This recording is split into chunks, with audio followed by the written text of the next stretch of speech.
दुनिया भर ने कोरोना वायरस का कहर देखा था। इस वायरस की रोकथाम के लिए कोरोना की वैक्सीन लगाई गई थी। वैक्सीन के साइड इफेक्ट को लेकर भी बीते कुछ सालों से चर्चा होती रही है और इस बीच कोविड वैक्सीन बनाने वाली फार्मा कंपनी एस्ट्राजेनेका ने यूके की एक अदालत में वैक्सीन के दुष्प्रभाव की बात भी मानी है। लंदन के समाचार पत्र द टेलीग्राफ की एक रिपोर्ट में यह दावा किया गया है। रिपोर्ट के मुताबिक एस्ट्राजेनेका ने कोर्ट में यह माना है कि उसकी कोविड-19 वैक्सीन साइड इफेक्ट कर सकती है। कुछ मामलों में वैक्सीन के कारण थ्रोम्बोसिस विद थ्रोम्बोसाइटोपेनिया सिंड्रोम हो सकता है, यानी कि टीटीएस। आइए जानते हैं कि ये टीटीएस क्या होता है और कैसे ये खतरनाक है। ये साइड इफेक्ट है जिसको कहते हैं हम लोग टीटीएस, यानी थ्रोम्बोटिक थ्रोम्बोसाइटोपेनिक सिंड्रोम। मैं फिर से बोलता हूं, थ्रोम्बोटिक थ्रोम्बोसाइटोपेनिक सिंड्रोम। अगर आसान भाषा में बोला जाए तो इसमें आपके शरीर में खून के थक्के बनने के चांसेस ज्यादा हो जाते हैं। ये खून के थक्के आपके शरीर के किसी भी भाग में बन सकते हैं, चाहे वो ब्रेन हो जहाँ पर आपको स्ट्रोक हो जाता है, आपका हार्ट हो सकता है जहाँ पर आपको हार्ट अटैक हो सकती है, आपको लंग्स में जा सकता है, लंग्स में ब्लड क्लॉट बन सकता है और आपको सांस लेने में दिक्कत हो सकती है। और अगर हम अभी जो रिसर्च सामने आई हैं, अगर हम लोग और बारीकी से देखें तो कहा जाता है कि इसकी जो इंसिडेंस होती है ये लाखों में 1-2 लोगों को होती है। तो चांसेस हैं कि आपको नहीं हुई हो और आपको इसे डरने की जरूरत ना हो।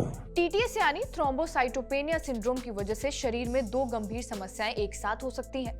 इससे शरीर में खून के थक्के यानी कि ब्लड क्लॉट बन सकते हैं, साथ ही प्लेटलेट्स की संख्या भी कम हो सकती है।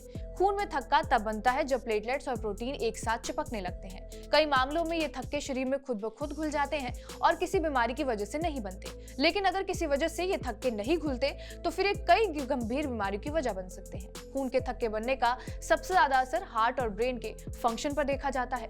टीटीएस से शरीर पर क्या असर होता है ये भी जान लेते हैं। थ्रोम्बोसिस की वजह से नसों में खून जम सकता है। इसका मतलब ये है कि नसों में ब्लड क्लॉट हो जाता है। इस वजह से शरीर में खून सही तरीके से चल नहीं पाता। ब्लड क्लॉट शरीर के किसी भी अंग में बन सकते हैं, फिर चाहे वो आपका पैर हो, हाथ हो या फिर कोई दूसरा अंग। अगर ये ब्लड क्लॉट हार्ट में बनते हैं तो ऐसे में हमारे दिल को ब्लड पंप करने में काफी मुश्किल होती है।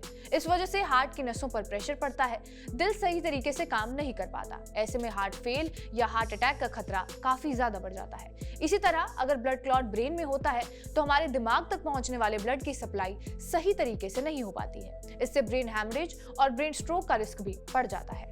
टीटीएस की वजह से हमारे शरीर में प्लेटलेट्स की कमी भी हो जाती है, साथ ही कई तरह के ब्लड डिसऑर्डर्स होने का भी खतरा रहता है। शरीर में अगर ब्लड क्लॉट बन चुके हैं तो उसके लक्षण यानी सिम्टम्स भी जान लेते हैं। सबसे प्रमुख लक्षणों में हाथ पैरों में और पीठ में लगातार दर्द होता है, बोलने में परेशानी हो सकती है, अचानक तेज सिर दर्द होता है, मरीज को चक्कर आ सकते हैं, छाती में या फिर शरीर के ऊपरी हिस्सों में भी दर्द हो सकता है। इसके अलावा सांस लेने में परेशानी, तेज पसीना आना, बेहोशी जैसी दिक्कतें भी सामने आती हैं। अब ये भी जान लेते हैं कि किन लोगों को ब्लड क्लॉट का खतरा सबसे ज्यादा होता है। डॉक्टर्स के मुताबिक जिन लोगों के शरीर में विटामिन के की कमी होती है उनके खून में थक्का बनने का रिस्क रहता है। अगर आप लगातार ऐसी दवाओं का सेवन कर रहे हैं जिनमें एस्ट्रोजन होता है तो ये रक्त के थक्कों के खतरों को बढ़ा सकती है। डायबिटीज, रूमेटाइड आर्थराइटिस, ज्यादा धूम्रपान करना, मोटापा बढ़ना, हाई बीपी और हाई कोलेस्ट्रॉल भी ब्लड क्लॉट के बड़े रिस्क फैक्टर है। इन बीमारियों के मरीजों को अपनी जांच जरूर करानी चाहिए। खून के थक्के की पहचान के लिए कौन कौन से टेस्ट कराए जाते हैं ये भी जान लेते हैं। ब्लड क्लॉट की पहचान के लिए कई तरह के टेस्ट किए जाते हैं। इनमें सबसे कॉमन है डी डिमर टेस्ट। इसके अलावा इमेजिंग टेस्ट भी होता है। इसमें अल्ट्रासाउंड मशीन के जरिए ब्लड क्लॉटिंग का पता लगाया जा सकता है। खासकर पैर की नसों में और हार्ट में इसकी जांच की जाती है। हार्ट में क्लॉट की जांच के लिए एंजियोग्राफी की जाती है या फिर सीटी स्कैन का सहारा लिया जाता है। इन टेस्ट की मदद से शरीर में कहीं भी मौजूद ब्लड क्लॉट की जानकारी मिल जाती है। अब आपके मन में ये भी सवाल उठ रहा होगा कि क्या इस बीमारी का इलाज संभव है?